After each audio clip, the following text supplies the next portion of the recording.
गलातियों 4 अध्याय उसकी 1 आयत। मैं ये कहता हूं कि वारिस जब तक बालक है, यद्यपि सब वस्तुओं का स्वामी है, तो भी उसमें और दास में कुछ भी भेद नहीं। अपने पड़ोसी को बोलो, जब तक तू बालक है, अपने घर के नौकरों के समान। तारीफ करो जोर से। मेरा आज ये बिलीव है कि अगर आज का वर्ड आपने अपने अंदर समाया और रखा, आज आपके सवालों के जवाब परमेश्वर आपको देने वाला है। आप रेडी हो क्या? उसने कहा तुम में और नौकर में कुछ भी अंतर नहीं जब तक तुम एक बालक हो। बोलो अपने पड़ोसी को, तुम में और नौकर में कुछ भी अंतर नहीं जब तक आत्मा में तुम बच्चे हो। आपका बच्चा आपसे कितना भी प्यार क्यों ना करता और आप अपने बेबी से कितना भी प्यार क्यों ना करते हो, आप अपने 5 साल के बच्चे को कार चलाने के लिए नहीं देंगे, उसे आप तिजोरी संभालने के लिए नहीं देंगे, आप उसे डॉक्यूमेंट पे साइन करने के लिए ऑथराइज नहीं करेंगे। आप वेट करेंगे वो बड़ा हो और ताकि वो बड़ों की तरह कार्य कर सके। आपका बच्चा जब छोटा 1 साल का तोतला बोले तो क्यूट लगता है, जब आप 5 साल का बोले तो थोड़ा सा क्यूट लगता है, लेकिन जब 18 साल का बच्चा तोतला बोले वो क्यूट नहीं लगता, वो भद्दा लगता है। जिस तरह आप चाहते हैं कि आप ग्रो करें, आपके बच्चे ग्रो करें और मैच्योर हो उम्र के मुताबिक, उसी तरह परमेश्वर भी यही चाहता है कि आप स्पिरिचुअली उम्र के मुताबिक बिहेव करें। लेकिन आज क्रिश्चियन लोगों का कुछ का हाल यह है कि आत्मा में उम्र तो उनकी 40 साल है, लेकिन अभी भी डायपर लगा हुआ है। पौलुस कहता है उम्र के हिसाब से तुम्हें गुरु हो जाने चाहिए था, लेकिन अभी भी तुम बच्चे ही हो, क्योंकि अभी भी तुम वही बातों को मांगते हो जो तुम जब 1 साल के थे तो तब मांगते थे कि मुझे पास्टर से मिलना है, मुझे मिलके सारी बात बतानी, मुझे मिलके सारी बात बतानी और ले हैंड करवाना है। और पौलुस कहता थोड़ा ग्रो करो, वर्ड को रिसीव करो, आप चाहे फर्स्ट में चाहे लास्ट में आप ब्लेस्ड होंगे। इसलिए परमेश्वर ने वर्ड आपको दिया, वचन आपको दिया, आप ग्रो कर सकें, बढ़ सकें, और यही परमेश्वर चाहता है। हालेलुया। आप तैयार है क्या? उसने कहा नहीं तो तुम में और नौकर में कुछ भी अंतर नहीं। जिस तरह एक घर में नौकर भी खाता पीता और रहता है और एक बच्चा भी खाता पीता और रहता है, अगर वो मालिक जा रहा है गाड़ी में तो उसका नौकर भी साथ जाता है उस बच्चे को संभालने के लिए, कोई खास फर्क नहीं। लेकिन जब वो बड़ा होगा तब वो फर्क होगा उसमें और नौकर में। आप सारी उम्र आत्मा में एक नौकर की तरह बिता देंगे और आप में और दूसरे लोगों में कोई फर्क नहीं होगा अगर आप ग्रो नहीं करेंगे स्पिरिट में, अगर आप आत्मा में बढ़ेंगे नहीं। बदलाव आपके हाथ में है, परमेश्वर के हाथ में नहीं। बोलो बदलाव मेरे हाथ में है, परमेश्वर के हाथ में नहीं। हाँ या ना? ऐसा कहते जब बाल 40 साल का होता है तो 40 साल का होने पर उसकी चोंच जो है वो टेढ़ी हो जाती है, उसके जो नाखून है वो उल्टे सीधे हो जाते हैं, उसके पंख भारी हो जाते हैं और उसको फैसला करना होता है अब मैं मरना चाहता हूं या मैं जीना चाहता हूं। अगर वो जीना चाहता है तो 5 महीने का प्रोसेस है। वो एक पहाड़ पे जाता है, अपनी चोंच तोड़ देता है, अपने नाखून तोड़ देता है, अपने पंखों को नोच नोच के निकाल देता है जब तक वो सब कुछ नया नहीं आता, और उसके बाद वो 30 साल ऐसा कहा जाता है कि और जीता है। हालेलुया। और अगर आप बाइबल में ध्यान से पढ़ें तो परमेश्वर ने कहा मैं तेरी जवानी को उकाब के नया कर दूंगा, तू उकाबों के समान उड़ेगा। उकाब के साथ परमेश्वर ने आपको कंपेयर किया। इसका कारण क्या है? इसका कारण यह है कि अगर आप चाहें अपनी लाइफ में बदलाव को देखना तो ये आपको पेनफुल प्रोसेस से निकलना पड़ेगा। अगर आप नहीं चाहते तो ये आपकी मर्जी है। आप अपनी लाइफ को रिन्यू नहीं करना चाहते, अपने फाइनेंस को नया नहीं करना चाहते तो ये आपकी मर्जी है। लेकिन अगर आप बदलाव चाहते हो, आपका बेटा नशा छोड़े, अगर आप बदलाव चाहते हो मेरी फैमिली सीधी हो, अगर आप बदलाव चाहते मेरी सेहत कुछ अच्छे रिजल्ट मुझको दे, तो ये बदलाव परमेश्वर कहता आपके हाथ में। उस बाज को, उस ईगल को पेनफुल, कुछ दर्द वाले चीजों से 5 महीने गुजरना पड़ता है। Emotional pain, physical pain, determination, और फिर वो जाके उस बदलाव को लेकर फिर अपनी नई लाइफ को वो शुरू करता है। लेकिन आज मसीही पेनफुल बदलाव को नहीं चाहता सब कुछ ऐसे ही हो जाए। वो प्रार्थना करना नहीं चाहता, वो नाइट प्रेयर नहीं करना चाहता, फास्टिंग नहीं करना चाहता, अपने रिश्तेदारों से वो बहस नहीं करना चाहता, बस ठीक है अगर कुछ दे दिया तो खाना चाहता है। मना नहीं करना चाहता, यीशु मसीह के नाम के लिए सताव नहीं सहना चाहता, तो ये बदलाव फिर आप लोगों के लिए नहीं। अगर परमेश्वर ने उकाबों के समान हमें कंपेयर किया, उकाबों के साथ हमें कंपेयर किया कि तेरी जवानी को मैं उकाब के समान कर दूंगा, तो उकाबों के समान उड़ेगा, तो इसका मतलब परमेश्वर हमें कुछ कहना चाहता है।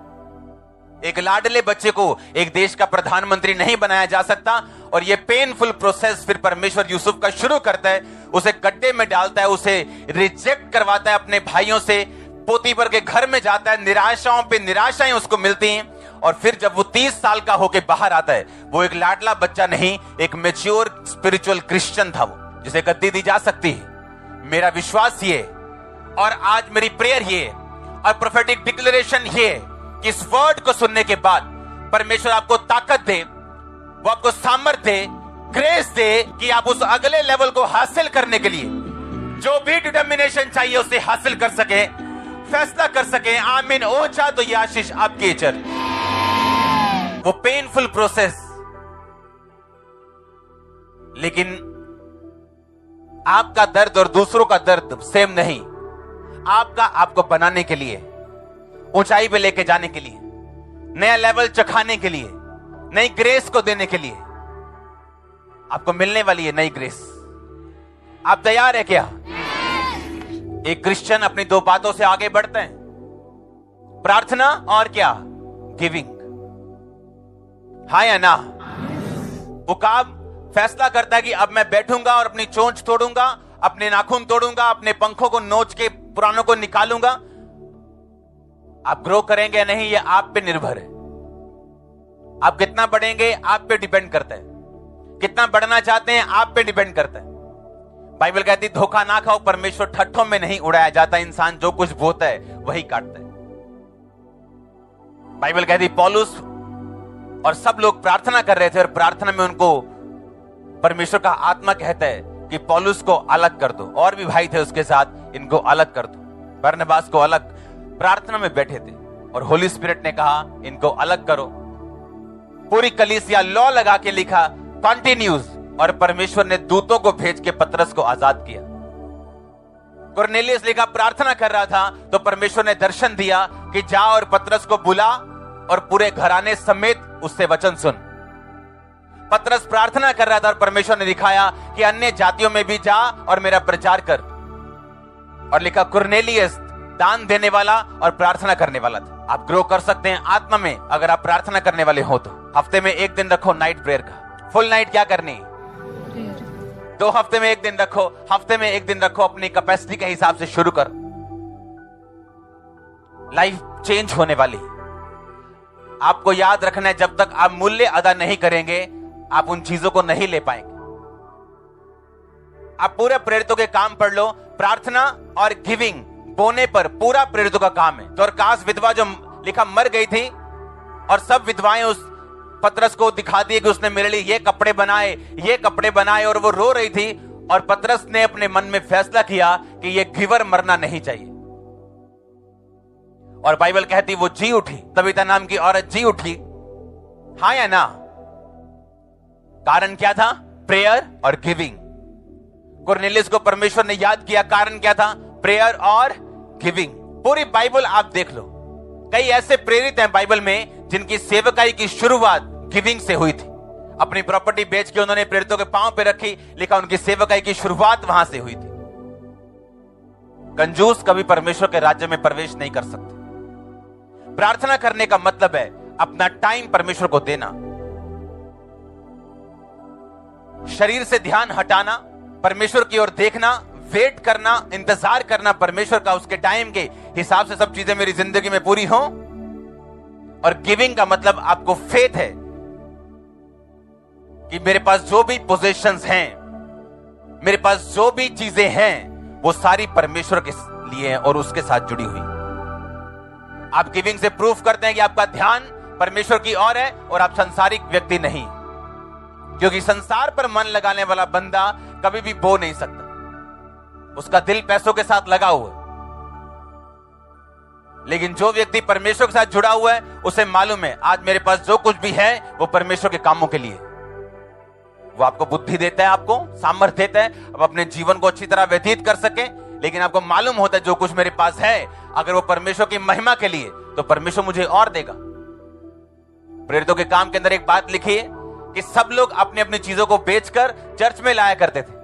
अगर सब चीजें बिकती जा रही थी तो वो कलीसिया तो गरीब हो जानी चाहिए थी, पर बाइबल कहती उनमें से कोई भी दरिद्र नहीं था, कोई भी गरीब नहीं था, क्योंकि जब वो बोते थे तो परमेश्वर नए रास्तों को खोलता था उनके लिए। वो गरीब नहीं हो रही थी, वो एक्चुअली अमीर हो रही थी, क्योंकि ग्रोथ बढ़ना ये आपके ऊपर निर्भर करता है, परमेश्वर के ऊपर नहीं। परमेश्वर कहता है सारी उम्र तू एक नौकर की तरह रह सकता है, अगर तू ग्रो होने का फैसला नहीं करता तो, अगर तू बढ़ने का फैसला नहीं करता तो। कुछ ऐसी ब्लेसिंग्स हैं आपके लाइफ के अंदर, जब तक आप आत्मा में इंक्रीज नहीं होंगे, बढ़ेंगे नहीं, वो कभी आपकी लाइफ में एंटर नहीं करेंगे।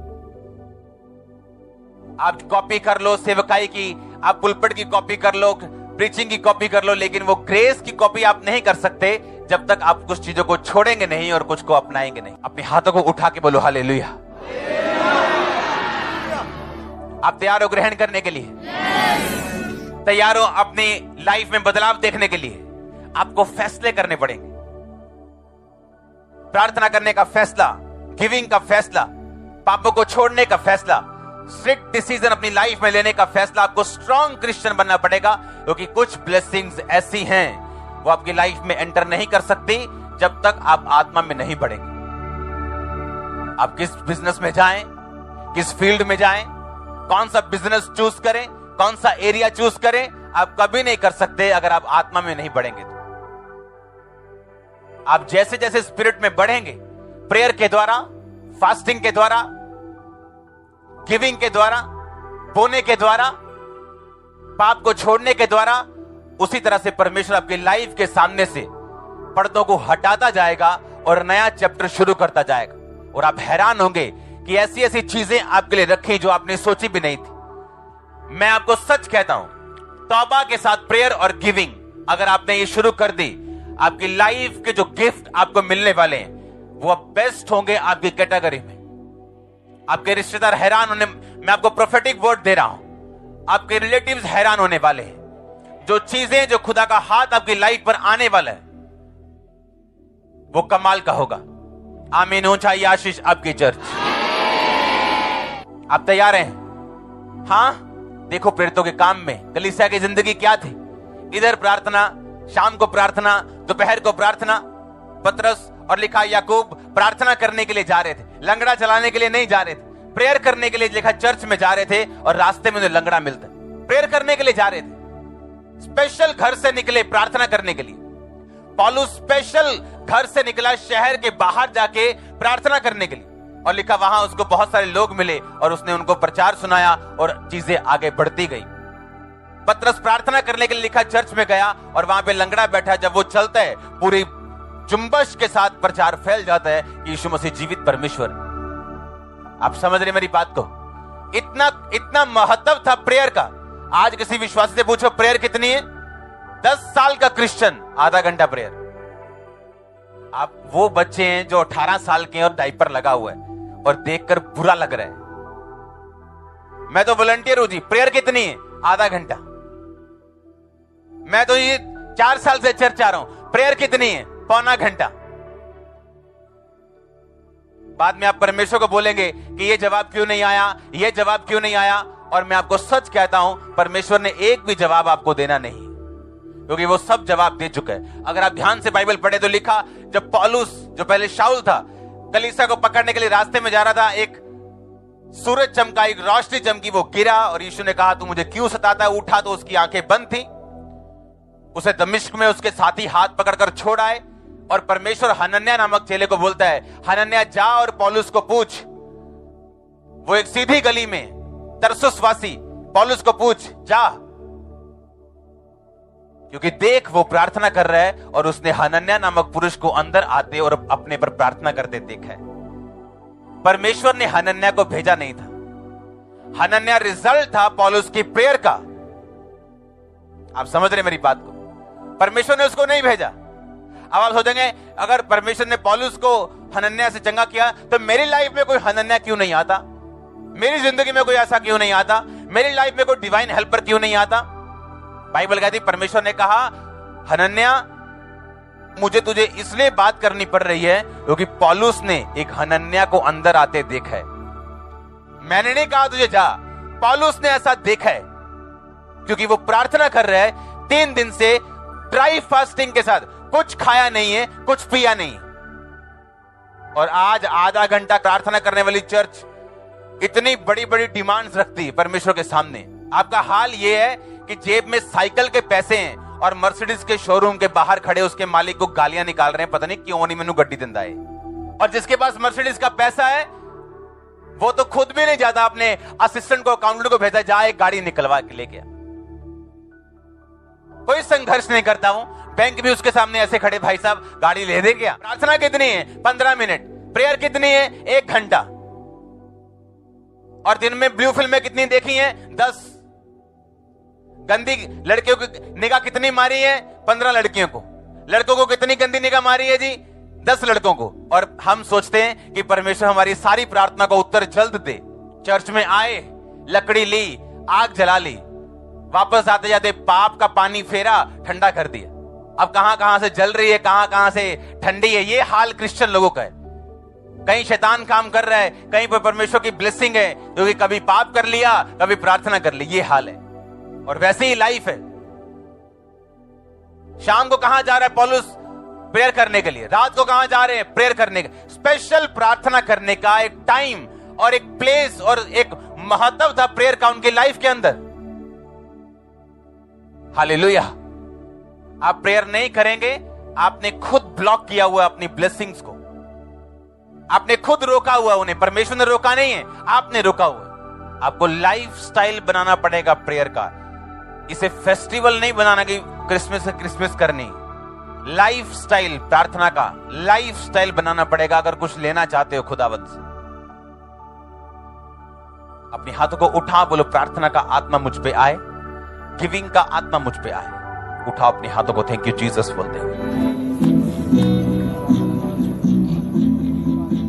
ऊंची आवाज से बोलो, प्रेयर की स्पिरिट मेरे अंदर एंटर करे, गिविंग की स्पिरिट एंटर करे।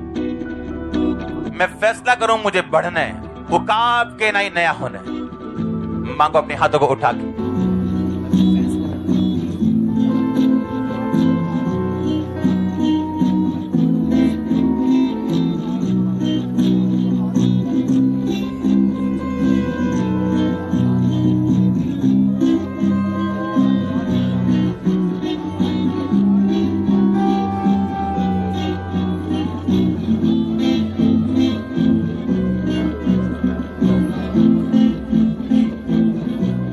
प्रभु यीशु मसीह के नाम में रिसीव करो जो आज मैंने बोला, फिर से बोलो आमीन। आप तैयार है? आपकी लाइफ चेंज होने वाली है। मैं सच कह रहा हूं, इम्पॉसिबल इम्पॉसिबल की ना हो। सुनो, मैं नहीं कहता कि आप पहले दिन, पहला हफ्ता प्रार्थना करेंगे और आपका दिल करेगा, आपका मन करेगा। नो, आपका मन नहीं करेगा, पर आपको बैठना पड़ेगा। पौलुस ने कहा जो भविष्यवाणी तेरे विषय में की गई उनके अनुसार अच्छी लड़ाई को लड़। आपको लड़ना पड़ेगा उन प्रोफेसीज के लिए। और ये जो मैंने आपको रिलीज किया है और ये आप ले चुके हो। आप जैसे ही आज की मीटिंग के बाद इन वर्ड्स को पूरा करना शुरू करेंगे, ये सारी चीजें एक्टिवेट हो जाएंगी। एक बार मैं एक अफ्रीका में चर्च में बैठा और वो खुदावंद का दास अनाउंस कर रहा था, ये वाला बीज, ये वाला बीज, ये वाला, और मैं लिख रहा था। और जितने वो बोल रहा था मैं सारे बोल रहा था। और वो हैरान हो रहा था कि यार तू क्या कर रहा है, ये भी लेना है, ये भी। मैंने कहा सब लेने, मुझे सब ब्लेसिंग्स चाहिए। प्रॉब्लम बता कहां है? जब चर्च किसी ब्लेस्ड व्यक्ति को देखती है या एक पास्टर किसी ब्लेस्ड पास्टर को देखता है, वो सोचता है शायद कोई स्ट्रेटेजी है, चाहे कोई प्लान है इनके पास। कोई प्लान काम नहीं आता भाई मसीह में। कोई स्ट्रेटेजी नहीं चलती, कोई प्लानिंग नहीं चलती अगर आपका बेसिक राइट नहीं है तो। हालेलुया। लोग बोलते हैं ये चर्च जो आपने खुदाबंद ने आपको दी है, ये 25,000 हो गई एक साल में। कहां? गुरदासपुर चर्च इतनी बड़ी। कैसे? आप पे निर्भर करते हैं। आपका बोना, आपकी प्रेयर्स, कमिटमेंट खुदावंद के साथ, आपकी क्लीन लाइफ फाइनेंस में। चर्च का पैसा आपका नहीं। और ऐसी सब चीजें, सब रूल्स और स्पिरिचुअल चीजें जब आप फॉलो करते हैं, ग्रोथ आपकी लाइफ का हिस्सा है। आप तैयार हैं बदलाव को देखने के लिए? आप हमेशा याद रखो, कोई भी सीरियस बदलाव बिना पेन के कभी नहीं आएगा। अगर एक औरत बच्चे को जन्म देती, उसे मालूम है वो किन चीजों से होकर, सिर्फ वो लेबर पेन नहीं, पूरा 9 महीने एक बदलाव को वो देख रही है। एक बॉडी बिल्डर जब बॉडी बनाता है तो उसे मालूम है किन पेन से गुजरना पड़ता है। अगर आप वेट कम कर रहे हैं तो आपको मालूम है किस पेन से निकलना पड़ रहा है। हाँ या ना? बिना सैक्रिफाइस आप बदलाव नहीं देख सकते। मैंने लोग देखे हैं 6 घंटे प्रार्थना करने वाले, फिर भी गरीब है, क्योंकि उन्हें यह लगता है प्रार्थना करने से पैसा आएगा। पैसा आएगा बोने से, सामर्थ्य आएगी प्रार्थना से। और आप मोस्टली देख लो, जब प्रेयर वॉरियर, जितने प्रार्थना वॉरियर्स होते हैं, मोस्टली आपको गरीब मिलेंगे। क्यों? क्योंकि उन्हें ये भूल जाता है कि प्रार्थना करने से फाइनेंस नहीं बढ़ेगा। हर एक चीज के लिए परमेश्वर ने अलग से रास्ता बनाया। हालेलुया। आप जानते हैं अमेरिका में लोग, अमीर कंपनीज क्यों ओपन होती गई और बढ़ती गई? क्योंकि अमेरिकी जो कंपनीज हैं वो इवेंजलिज्म को सपोर्ट करती है। मोस्टली इवेंजलिज्म के कामों को। जितने पास्टर्स दुनिया के इवेंजलिस्ट हैं, 90-92% उनमें अमेरिकन है। और सारे अमेरिकन पास्टर्स और इवेंजलिस्ट, बिजनेस ऑर्गेनाइजेशंस उन्हें सपोर्ट करती। तो वो फेल कैसे हो जाएगा? हालेलुया। अपनी लाइफ का अगर आप सिस्टम बना लें, प्रेयर लाइफ, गिविंग और प्रेयर, कभी कभी फास्टिंग से, आप एक स्ट्रॉन्ग पिलर होंगे। शैतान आपको हिला नहीं पाएगा। और मैंने एक बात देखी, प्रार्थना से रिजल्ट आपको आते हैं, कई बार रिजल्ट आपको दिखता नहीं। मैंने देखा ऐसे लोगों को, आज गिविंग की 8 साल कोई रिजल्ट नहीं, पर 9वें साल जो आया, टोटल लाइफ नहीं, जनरेशन चेंज हो गई। चाहे 9 साल बाद, चाहे 10 साल बाद। मैंने देखा है ना प्रेयर ना गिविंग, इसका रिजल्ट आता है। किसी का जल्दी, किसी का बाद, लेकिन आता जरूर है। हालेलुया। मुझे याद है नाइजीरिया में thousands ऑफ चीजों को जब मैंने अपनी लाइफ में ऐसा देखा है कई बार, कि नाइजीरिया में से वापस आते वक्त मेरी जेब में $100 भी नहीं रहता था। और मैं प्रभु से बोलता था, परमेश्वर तू सारा कुछ मुझे बोने के लिए कह रहा है, रास्ते में कोई जरूरत पड़ गई तो मैं तुझे पूछूंगा। और वापस आते वक्त मेरी जेबें खाली होती थी।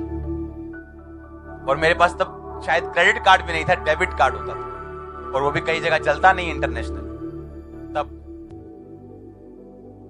और जब मैं वापस आता था, मैं लोगों को बोलता था, जितनी चर्च तुम देख रहे हो, हम 3 गुना होने वाले हैं, 3 हफ्ते में 3 गुना। और लोग बोलते थे, क्या आप मेरी ग्रोथ को नहीं रोक पाएंगे? क्योंकि आप मेरी गिविंग को कंट्रोल नहीं कर सकते, वो मेरे हाथ में है। आप मेरी ग्रोथ को रोक नहीं पाएंगे क्योंकि आप मेरी प्रेयर को कंट्रोल नहीं कर सकते, ये मेरे हाथ में है। कितने मेरी बात को समझ रहे हैं? आप ब्लेस्ड हैं। फॉलो करेंगे इन वर्ड्स को? कॉन्ग्रेचुलेशन। बार बार पिछले संडे, इस संडे के और इस थर्सडे के वचन को सुनना, बार बार, हर महीने 2 बार जरूर सुनना, जब तक ये आपकी लाइफस्टाइल नहीं बन जाता। इसे सुनना मत छोड़ना। और आप देखोगे, हर बार आप सुनोगे, आप डिसीजन लोगे। जैसे आप आत्मा में कमजोर होंगे, आप वर्ड सुनोगे, आप डिसीजन लोगे, और धीरे धीरे धीरे आप स्ट्रॉन्ग हो जाओगे। आमीन। ऊंचा ये आशीष आपकी। और मान लो अगर आपको प्रार्थना में रुकावट हो रही, 2-3 बहनें मोहल्ले में मिल जाओ, बैठ के प्रार्थना करो। हाँ, खुद प्रार्थना करनी नहीं आती है, 4 बहनें मिल जाओ, प्रेयर करो बैठ के। कुछ नहीं आता प्रार्थना में, हालेलुया हालेलुया बोलो 2 घंटे।